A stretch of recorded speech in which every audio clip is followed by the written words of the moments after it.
What is a beta male? And can an alpha male be a beta male? And can a beta male become an alpha male? What's the first question? What is a beta male? A beta male is a male that does not do man shit. Man shit. Example. The bills are due, and you over here asking your lady for help versus figuring out how to get it on your own. Now, if you guys are on the same team, for sure, help each other. But stop being a buster. Go out there, go work at Panda, go work at McDonald's. There's no ego, there's no pride in being a man. There's only ego and pride in handling your business. So if handling your business means you gotta go work at Panda, McDonald's to pay your bills, that's what you do. That's beta male shit. Beta male shit. Going back and forth with a female, arguing and cussing out a girl. That's not even a worthy adversary. Beta male is like, you know, not making your partner feel like she has more importance or significance in your life over these other females that are just casual.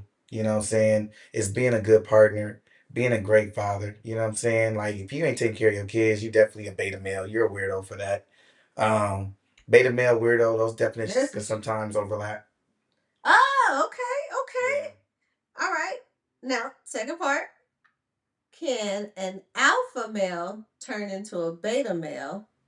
And then can a beta, vice versa? I think that's two. That could be one question. I don't know because what would cause that conversion? You know what? It's possible. An alpha male, but see, if you're an alpha male, you're already that dominant spirit. You're already that leader spirit. I don't know if someone can knock you off your square like that, but the power of pussy is amazing, and you just never know. So I think so. An alpha male can definitely convert over with the right pussy for sure. Okay. Ooh, that's good. Now, is it just that, or what could be some other factors that can convert an alpha male over? Oh, grief. I think grief can really fuck you up to where now you can't do shit. People lose loved ones all the time, and they just never bounce back. Now, I guess the second part with examples, can a beta male turn into an alpha male? 100%. All right, let's go. Yeah, you just gotta choose. It's a choice. Stop being a bitch. Man up. This girl left you. There are 8 billion people in the world. This one girl left you. Before her, it was someone else. And after her, it'll be someone else. If you don't stop crying, what you crying for? Is your money right? Are you where you want to be in life? Bet. It's like you need to go focus on some other shit. Quit being a beta male, crying over this female like, my life is over. No, it's not. You're in transition. Move the fuck on. You're in transit. It was so much. It was so much right there. You're in transition. You're in transition. Move on. Yep. Okay, but that goes back to, I believe, our very first episode that we had when we were talking about how once one heartbreak, that's it. Whether at 2, whether at 4, 6, a guy that heartbreak that. So does that kind of affect how? Wait, now I'm thinking, where's the cross in that? Because in one end you're saying, get over it, don't be a beta male. She broke your heart. Let's go on. But then that does something to a male. Go be stronger. What was weak about you in that relationship? Go be better. Oh, she didn't like you because you was broke? Go get more money. Oh, your dick game was trash? Oh, okay. Well, you need to go out there and fuck some more bitches and get your dick game up. I was gonna say, how does one? You need to step it up. There's a way. Hey, it's a solution. With every problem comes a solution, and that's how you gotta look at life. Quit being so fucking defeated. Does a beta male knows he's a beta male? Oh yeah, life has told him. Now, if he didn't want to listen to it, he's in denial. Hey, he's lost in delusion. That's on him, and that's what makes him even more of a beta male. You're in delusion, but life will tell you what you are. Okay, all right. That was funny. I'm sorry. How? How will I love the examples because, and I say that too because there are some Delulu people. There are some Delulu people out there, male or female. There's a lot of Delulu. 100%. Life will teach you. Life will tell you. Life will tell you. But you're right, because I hit hard, but I hit harder, and when you gotta learn those lessons, listen, there we go. Listen, being humble, it will definitely humble you. Yeah, life will humble you for sure. Good. Oh my goodness. Y'all know what it is. Like I got wild all up into that and I didn't even do my intro. Y'all know because y'all already know that his clips already went viral. In the beginning, welcome back to the Keepsake Corner. Let's talk to my boy JD up in here. And as y'all see, he's still on fire in the Keepsake Corner. Welcome back, JD. As usual, I appreciate you. You know, the people, they were in the comments. So, again, type in the comment, type in the chat because he's back. Anything you want to know, anything you had a question about, a little confusion about, let my boy JD know. But we are back. And back then, it was the JD show. All right, now we turning it back to the JD show? Nah, nah. No, we're not. I'm humble. The J. What do you mean? I'm here What? to The assist. people loved you. Oh my goodness. Humble or not, let's get into it. So, are men conditioned to need control or just misunderstood? I don't know these people's households. I think a lot of men in our community is growing up without a male father figure, without a daily father figure in the household. So, we're trying to find our identity as a man, a black man at that. So I think the need for control is in you, but you got to figure out like what are you trying to control? What direction in life are you going? Um, I think a lot of men are misunderstood because society, there's a lot of beta males out there that just go with society. And then there's a lot of women that support these beta males. And then it makes the delusion factual, which is crazy, you know? Yeah, no, don't stop because I got to my notebook. I just always forget my question. We got to start holding people accountable. You may not like the truth, but was it true? Was it true? Was it true? Whether I tell you to shut the fuck up or be quiet, I want you to stop talking. Do you need to? So, right? It's the truth. So I think that could be the misunderstanding. People hear a message and it's so harsh or curt and they get turned off or they can't hear the message because they're just so offended, so sensitive, and they're missing out really on a blessing that could save them from a hurt later on. How many times someone told you stop fucking with them? But you didn't like the messenger. You didn't like the way they said it. You kept fucking around. Then you found out. You could have just listened the first time someone told you something, and you could have just been good right there. And I love that you brought that up because that is the norm these days. It's your tone. It's how you said it. You could have said it different. You could have, and instead of again, like my boy JD said, focusing on the tone, did you hear what was said? Did you hear the message? They focus on the messenger and not the message. But people be full of shit because it's selective politics. I got a brother named Drew. He talk all types of crazy. Talks all types of crazy. But I listen because it's a good message in there. But this weirdo down the street who I may not know him, we may be kind of cool, maybe I've seen him around a few times, maybe we just had class together in college, whatever.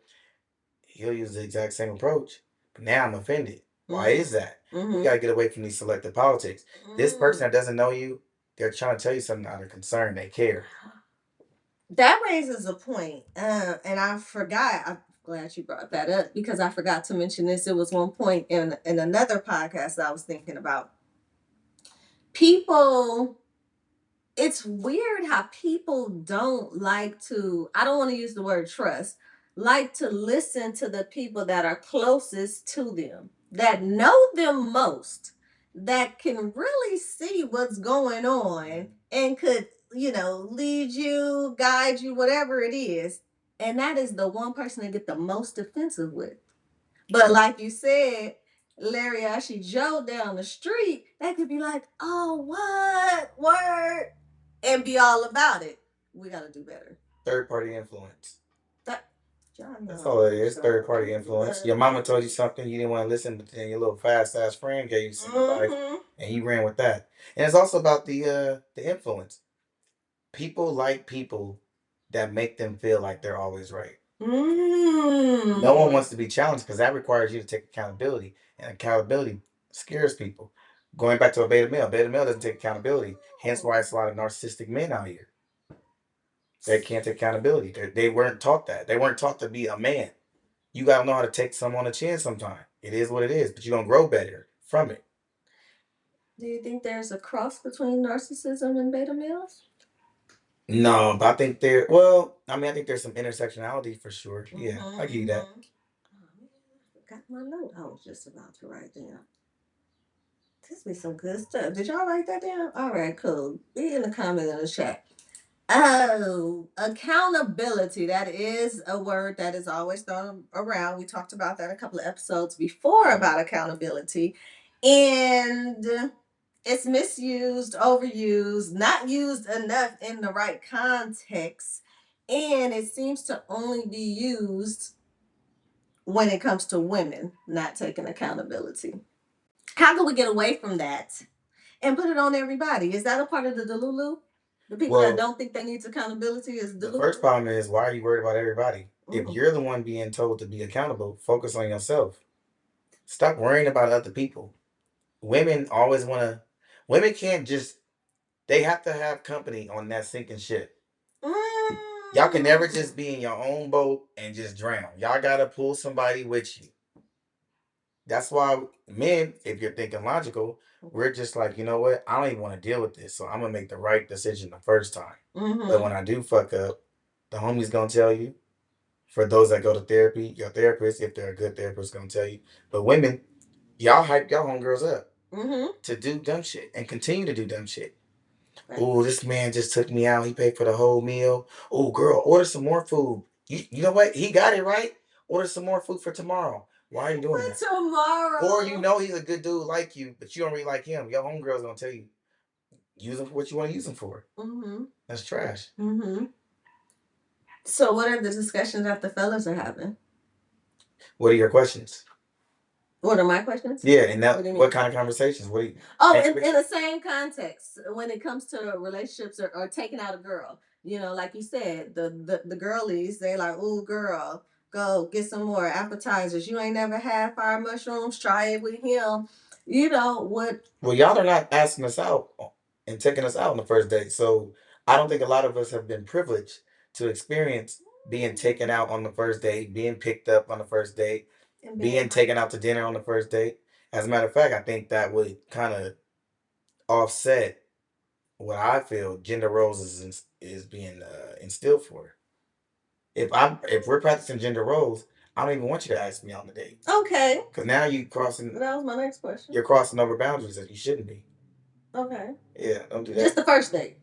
Yeah, later when you want to when we're together, that's different. But first date, I need to lead. If my sister, cousin, daughter, whoever, if you ask a man out on the first date, that to me is a fucking problem. It's a problem, ladies. Why are you being so dominant? Why are you being the aggressor? So when somebody break in the house, you about to go get the gun? Damn, that's crazy. That's crazy. You got yeah. Oh, you got to protect us. Oh, I'm a passenger princess. Oh, okay. Yeah, you tripping. Don't bring nothing to my house. I'm tripping. Okay, all right.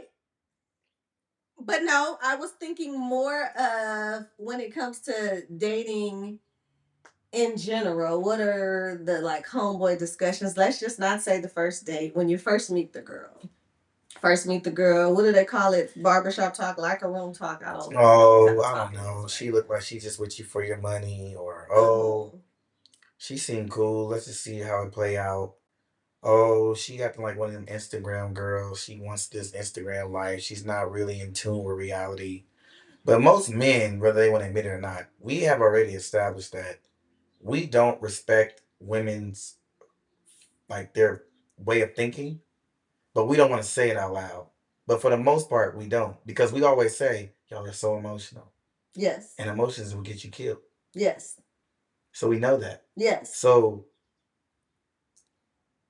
if we were just honest with these women, it could bring more balance because a lot of these women didn't have fathers. So a lot of the, like, I guess the perspective from a logical perspective wasn't taught to them, so they're just acting off emotions, and therefore they're not able to be 100% the best version of themselves because they didn't get the full lesson because it wasn't a man in the house on a consistent basis, or their dad was docile, like a beta male, Like you have a kid. If I have a daughter, I'm not gonna tell her I love you. No man should ever do this to you. No, I'm gonna tell her reality. Mm-hmm. This is your father's love. This is a man's love. I love you, but this man over here might call you a bitch. Mm-hmm. That's reality. Don't go back and forth with him. Once he does that, just leave, exit. Mm-hmm. Why are so many women today going back and forth with men? Mm-hmm. Why are you challenging a man? Why are you challenging a man, ladies? Type in the comment, type in the chat. What is your goal? It's always nothing because I had a really good question as you were going, but I never wanted to cut you off. Why are and you do? A lot of women do challenge. A lot of women do challenge my fellas. What was my question? It was about you touched on the fathers not being in the house. They so where's the balance? Or do you believe there is a balance between the emotions with women and the logical with women? Just with women? Yes, just with women on I think this that's one where right man here. comes in. Since we're the more logical ones, by nature, by nature, we're the more logical ones. You have to learn how to work with your partner. It's we're not equal. We're just compatible. Play your role, I'm gonna play mine, and that's it. Let the man be the man. Quit challenging him. If you're challenging your man, you don't need to be with that man. You don't need to be with him. This is a fail already. Back okay, I remember what I was gonna ask you too, but no, I won't forget this one. Back to Delulu. A lot of women. That's not true. I'm not even gonna put that out there because y'all Delulu if y'all don't feel that y'all challenging y'all men. But oh, I just answered my own question. Never mind, y'all know y'all challenge y'all men. I was going to say a lot of these women might not know that they're challenging, but they know they're challenging. So we're not going to even touch on that one. I wanted to go back to the man versus the father's love because I remember I have a male best friend and he has a daughter and he did that very thing. Always, always. You are this, your daddy loves you. Like, and you know, it's really difficult to step on parental toes. You know, other people, whether your friends or whatever, a lot of people. But we're really cool. So I told him, I was like, you should stop telling her that. He was like, but why? She is. I said, yes, to you. Though to you. And it's funny because I told him the same. This was maybe 4 years ago. I told him the same thing you said. I said, because you feel that way. But some little boy out there is going to tell her something different. Absolute. Many other boys. You're just one father that is telling her all these things. There are other guys that are going to tell her that. So, where do you think, again, I'm always about the balance. Where do you think that balance is from a father? Because hype your daughter up. Okay, for sure, hype your daughter up, but let her know reality. Okay, so I love you. Okay. When you go date, don't have these high expectations. Have standards, but don't have expectations. Mm-hmm. You need to have standards, and don't ever like deviate from your standards. I love this because listen, I really think that where the challenge is for everybody right now is intertwining, misunderstanding, misdefining, and not really understanding because that was good. Expectations versus standards. Because there is uh with the whole daddy's girl thing, right? Daddy's girl. Oh my goodness. So on the last episode with Glenn, he was like how the daddy is the one that's just going to love you a certain way. But like you said, when you get into a relationship and that woman always just calls her daddy first for everything, it's just like going back that what are we here for? What are we here for if you're going to run to your dad all the time? That's his fault. The guys? Yeah. Okay. Whoever she's dating, that's his fault. All right. So I too mentioned that when I was talking to Glenn in my own situation, saying that it was what was shown. It was shown that my dad needed to step up. It was shown that my dad needed, and it was never verbal or asked. I never called my dad first. It was gradual. After time, I felt that I needed to call my dad. And so, but he was saying that no, it was off rip. It was like in the beginning of not I don't know if he said the beginning of the relationship, but it was like He didn't even know that old girl was calling her daddy. He found out and he was like, why you didn't ask me or anything like that? So is that the mindset of the woman or the daddy? Like where I'm just trying to find out where all the dynamic comes from. I know every situation is different. I know the situation is different. That's a good one. In my situation, we did. If we lived together and I don't know, like I had to install 2 toilets in my condo. But like before it was like tripping or whatever. If if my girl was like, damn, the toilet's fucked up. Let me call my dad to fix it. She's in violation. This is our house. Why are you bringing another man in my house? She's in violation. Yeah, this is my house. Not your daddy's house. If that's the case, you need to go back and live with your fucking daddy. Don't bring another man in my house. Oh, this toilet's messed up. Hey, babe, what are you going to do about it? Now, that's the question. Babe, what are you going to do about it? Now, if this beta male steps up, I understand why she's talking to her dad. Okay. But as a man, like this, all right, babe, I'm going to call the plumber in 30 minutes. Or, all right, I'm about to go to Home Depot, go buy a toilet, and then I'll be back to put it in. But that's a quick little fix. But that conversation should be had ahead of time. It shouldn't be, I don't know, like these behind the back phone calls. Like, why are you calling your dad? Once he found out, why are you calling your dad? There was a communication issue there. And I think that there's been communication issues because why did you feel so comfortable to even do that in the first place? Because if you're dating somebody, like right now, if we're dating, you and I'm hungry. I'm not gonna be like, hey, Granny, can you make me some food? No, I got a woman right here. I'm gonna ask you, hey, do you know how to cook? That's pure, simple communication. Right. So why didn't you think that? So that let me know there were some other issues, communication wise, that didn't go for, or some conversations that were had that made it seem like I don't like doing manual labor. Okay. I'd rather pay someone to change my oil. I know how to change the oil, change the brakes. I just don't want to do it. But I make it clear I'm just gonna go pay for it then. That's good. And I think that maybe somewhere in the dialogue, or not dialogue, or yeah, he communicated that I don't do that shit, and so she just said, "Fuck it, I'm never gonna ask you anything else about that." So then when he found out, he's probably offended, but it's like, well, you kind of set that bar. That's why you gotta watch what you say as a man. You gotta be intentional with your words because she's listening, and if you are supposed to lead, she's looking at everything you do like a child. They're watching every move you make. So when there's issues, you got to think, what did you do to give this impression? What did you do to cause this as a man? And then go fix it. And I like that. Just period in relationships, not just when it comes to the daddy or calling the daddy. Just be solution driven as a man. You can't be emotional as a man. Your woman's already emotional. Then on top of that, she's emotional. You're emotional. Where the fuck y'all going? Domestic violence. Someone's going to jail. Okay. It's too many emotions. Holes in the walls. It's too much going on. Now, okay. That yes, but now where do we cross over into the male vulnerability? When can a man be emotional? A man can be vulnerable. Not emotional. A man can be vulnerable. There's a difference. Come on now. When the woman has provided that safe space. If every time I tell you something, you nag, you push back, you're so just problematic, when it's so difficult to talk to you, where when I talk to other women, it's so peaceful. And that's how those emotional bonds start.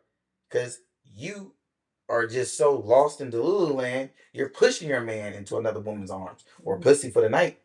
You got to make sure your man feels comfortable to talk to you, and your man got to make sure you feel safe. Oh, it works. That's what I said. We're not equal. We're compatible. We both got two different jobs. You need to feel safe with me, where you can trust me, and I need to feel like it is okay to let my guard down. Because when I go in these streets, I'm running fades. I'm running fades at work. I'm running fades. Just driving to McDonald's in a drive-through. It's something everywhere where they're challenging me as a black man. Now I come home and I'm being challenged. I'm constantly fighting. I don't want to fight at home. Where's my peace? At the same time, you need to feel safe because your life is in this man's hands. Because if he say we're moving to Des Moines, Iowa, I got a job, we're gonna do this, we're gonna do that. You need to feel comfortable to trust this man leadership. But that comes with trusting that you are well protected, that he will protect you from all these bad times. He will try to protect you from physical harm. You got to think like that man got to step up. But you, for sure, as a woman, got to make sure your man feels comfortable to be vulnerable. Otherwise, he's going to treat you like everybody else in the world and be like, you know what, I'm good. I love it when it turns into the JD show. Nah, man, it's your show.